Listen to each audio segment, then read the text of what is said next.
Hi everybody, welcome back to the Claremont Classic Garage. Today we're going to get the old Oliver 550 here into the shop and see if we could do some diagnosing as to why it's hazing diesel fuel out the exhaust. It starts right up so easily, but it does that. Anyway, we'll figure it out. So, before we do too much on this, I want to give it a compression test and try and get some idea of the internal condition of the engine. So there's two ways we can go about it. These things here, they call them energy cells or power cells. So what this is the injector, rather than firing straight down at the piston like some diesel engines do, this one, it fires it straight across the chamber, and in behind these plugs are little pre-combustion chambers, and sets the charge off, so you make sure you get combustion every time. So we can make a little adapter for our diesel compression gauge to go in this side, or we can take the injectors out and put the diesel compression gauge in this side. It is 6 of one, half a dozen of the other, I guess. Either way, on this side, you've got all these lines and stuff to take apart. And on the other side, we have to make an adapter. Now, taking the injectors out does afford me the opportunity of looking at the tips and making sure they're clean. And I might be able to stick the borescope in and have a look at the cylinders, right? So we'll figure it out. I got to let it cool off first. I think while it's cooling off, we're going to work on getting the hood off. I would also like to check the valve lash on it. That's another thing that could be awry. Oh, we got the hood off. That took a bit of screwing around because it was just on with stove bolts and nuts, and a lot of them were really seized up. So anyway, I had to drill the heads off a couple of them, but they're off now. Now we got to vacuum up. There's a bunch of stuff from rodents in here. We're going to get that all vacuumed up. Then we're going to remove the fuel tank. There's so much crap up in here. I ended up just taking the nose off too. It's easier. So now we can get all this crap cleaned up. And I'll probably get the air cleaner, this bulkhead, and all this stuff right out of the way. Well, I've made it in this far. We've taken I guess this is your crankcase ventilator. Oh, look at that. We've taken this thing all apart, and I'm ready now to pop the valve cover off it, and we'll get our first look at what's inside this thing, and then we can start goofing around, seeing if we can figure out how we're going to do a compression test on it. Well, I have to say, of all the stuff I've mucked around in my day, this is my first cast iron valve cover. And you should see what I found under it. Oh, boy. This is what a lack of service looks like. Oh, my gosh. Holy moly. I don't even have words to describe this. Here's the oil line. This will go down to the oil gallery, and then it comes up in here, and that's how the rockers get oiled. And you can tell by the mess in there that, well, at least they've been getting some of whatever it is that's lurking in the crankcase. Oh, dear. So, geez. Probably the best thing we can do with this right now is, before I go any further, I'm going to get all this valve gear off of here. We're going to get everything cleaned up. We're going to clean all this stuff here, and I'm going to have to sacrifice some oil because this thing needs an oil change in the worst way before we can do anything with it. Well, I think I've found our smoking gun, and I don't think we really need to go much further with this thing. You can see here, number one, the exhaust valve.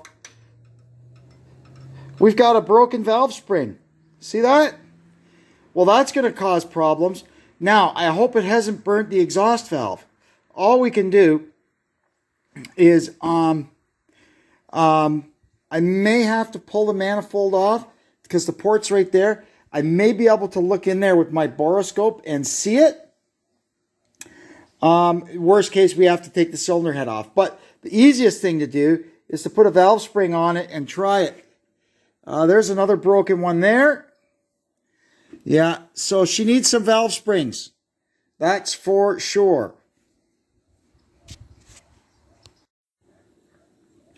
Here's what I found out. I checked, and I can buy new valve springs for this thing, but they're a few days out, and I would still like to be 100% sure that that's actually what's causing our problem. Although, you know, especially this one where the valve is like hanging open.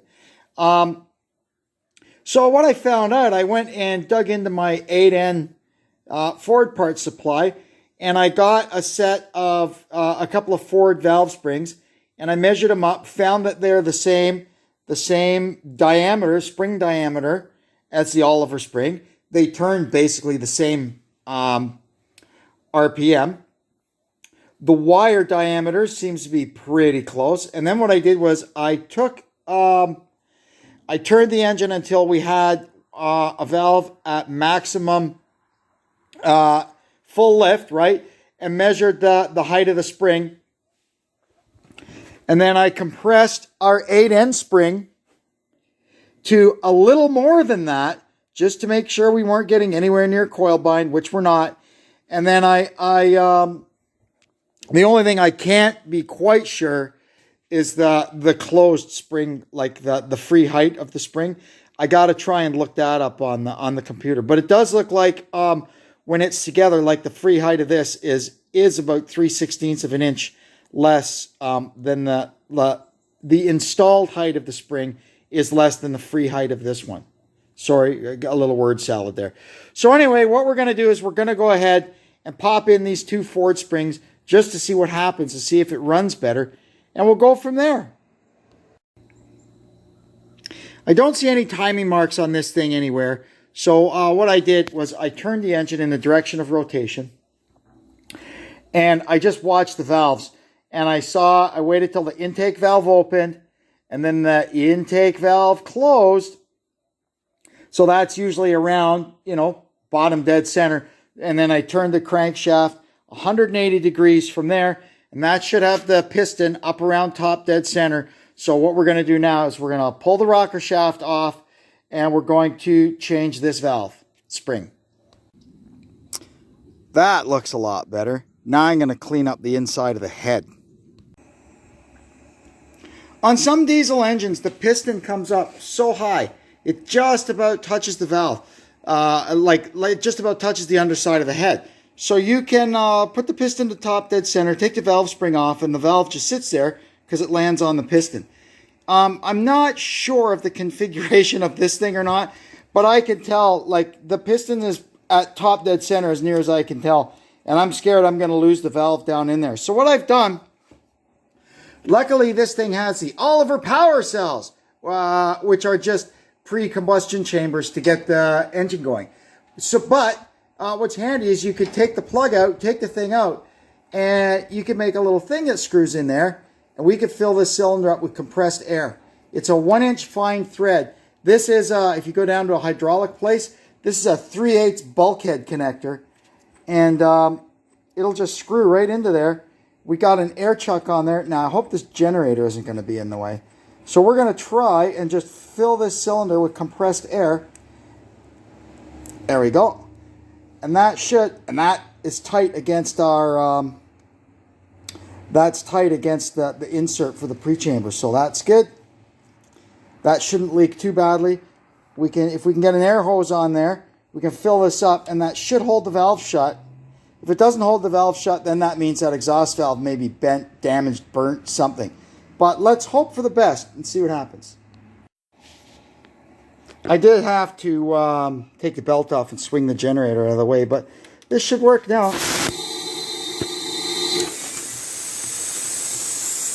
There we go.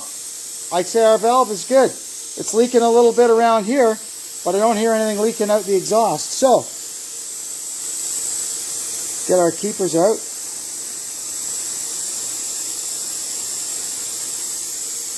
And there's our smashed up valve spring. Now we'll get our new one set up and get it installed. We can see the Ford spring is definitely shorter than the Oliver spring. But as a stopgap, just to see if we can get this thing running again, it'll work until I can get some proper Oliver springs. Now I know they're easy to change at least. Alrighty, now we'll do this one here, which is the intake valve on number 2. And then we can put it back together, lash the valves, and see if she'll run. Oh, there's the other one out. All right, there we go. Now this thing, it cannot be worked or like run fast or hard with these valve springs in here because they don't have a lot of closed pressure. But they should be good enough to at least close the valve at low speed so we can see that the engine's running properly again. And that gives me time. I'll order up, I need to get a valve cover gasket, intake manifold gaskets. So I may just order a cylinder head gasket set. We'll see what we do. But, and I'm going to change all 8 valve springs. They got 6,500 hours on them now if they're originals. So that's a good life for a set of valve springs, I'd say. The rocker gear down, torque the nuts to 30 foot-pounds, and we put the oil feed line back on it. Now I just got to, there goes the alarm. The Amazon man is here. Okay, now I'm going to go ahead and lash the valves. I don't know where we're at now. There seems to be a little weight on that exhaust valve there, so we may be past the power stroke. But I'm pretty sure the firing order on this thing is 1342. And, well, I better double check that. Some of them are 1432. And the intakes are 10, the exhaust are 20. So we'll go through that. I'm going to have to turn it by the fan because you could see down there, somewhere along the line, it's had a front-mounted hydraulic pump on it, and it's got the little drive dog on there. And I haven't got a little spline shaft. I will. It is actually handy to have that on there. So I'll eventually get the little spline shaft and make it into make an adapter so I can use it to turn the engine. That's not bad at all. I may have one out the back in my drawers of stuff, my drawers of tractor parts in the barn. But for now, we'll just turn it by the fan. I got the belt tightened back up, so it'll turn. And we'll go over this. We'll just watch the valves to find out when each cylinder is at the top of the compression stroke. And we'll adjust the valves all in turn. And I'll see you when we're done. There we are. And it's important to note when you're doing this that the valves are like this. These are the exhausts and these are the intakes. These are the exhausts and these are the intakes. It's easy to get into, oh, exhaust, intake, and then you keep doing that all the way down and realize that you've got them all buggered up. It happens on a lot of engines. Anyway, we're all set. So now I can put the valve cover back on and we can guess we'll have to put the fuel tank back on, and I'll have to make sure this radiator is propped up so that the fan is just touching the shroud there. It needs another little bit of shim under this end, and then we'll be able to fire it up and see how she runs. I'm just putting the bare minimum stuff back on it to start it up. So we don't need the draft tube hookup. I don't even need to put the intake manifold on it. It's a diesel engine. It doesn't have a throttle. I just, I can't take it outside and let it start sucking down gravel or anything like that, but it'll be fine like this. The fuel tank can sit on here on this end, and the front of it, I'll just sit a little piece of lumber on the valve cover to hold up this end of it, hook up the 2 lines, and we should be able to fire this thing up. All right, we've got this cobbled back on now. We're going to open the fuel.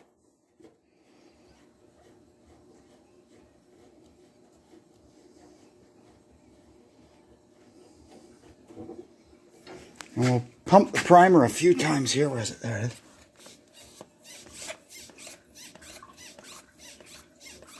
Yeah, I can hear fuel moving around in the tank. Oh, that's good. Now we'll hook up the battery, say 3 Hail Marys, and try and crank it up. It's pointing right at the exhaust pipe. So whatever smoke show it's going to make, you're going to be part of it. Here we go. Let me just put the rad cap back on. Just in case it decides to make a geyser. We don't want a geyser. Here it is. There.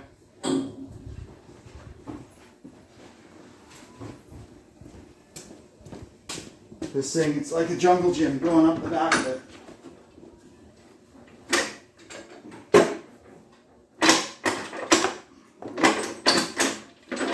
There we go.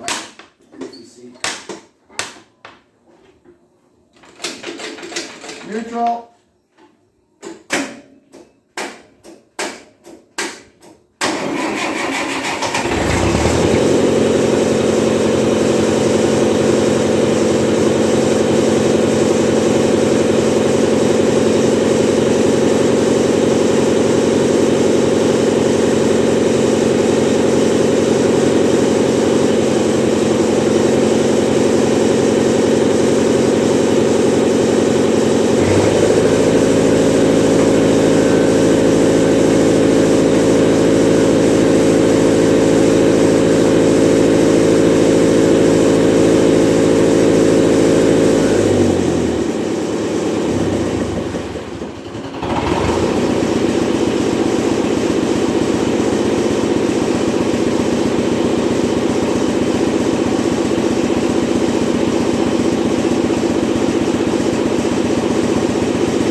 Well, I have to say that's a lot better than it was.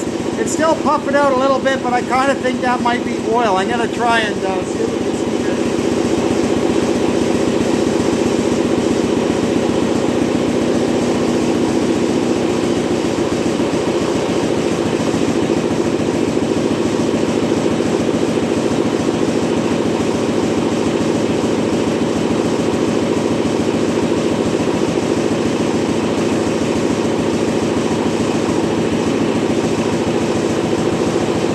Let it warm up a bit and clean itself out.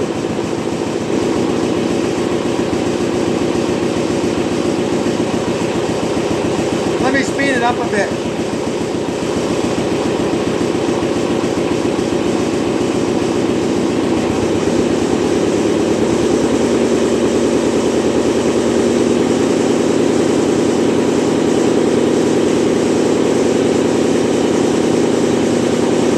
Well, that's pretty much improved, and the smoke I can see now is definitely blue. So she's burning a little oil, but that's okie dokie.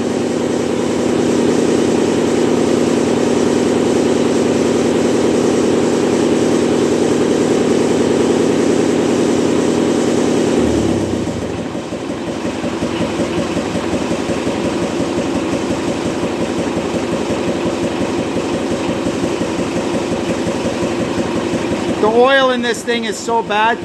Just changing the oil may make an improvement in the amount of oil burning. It's probably all contaminated with unburnt fuel, and it's not resisting burn off all that well. So that'll be the next step. I'm waiting on an oil filter to come, and we'll give it a nice oil change and put a filter on it, and see where it goes from there. It sounds a little funny because I've got the manifold off it. I've got it stuck on here, and you'll see when I push it against it. There. It sounds a lot more normal then.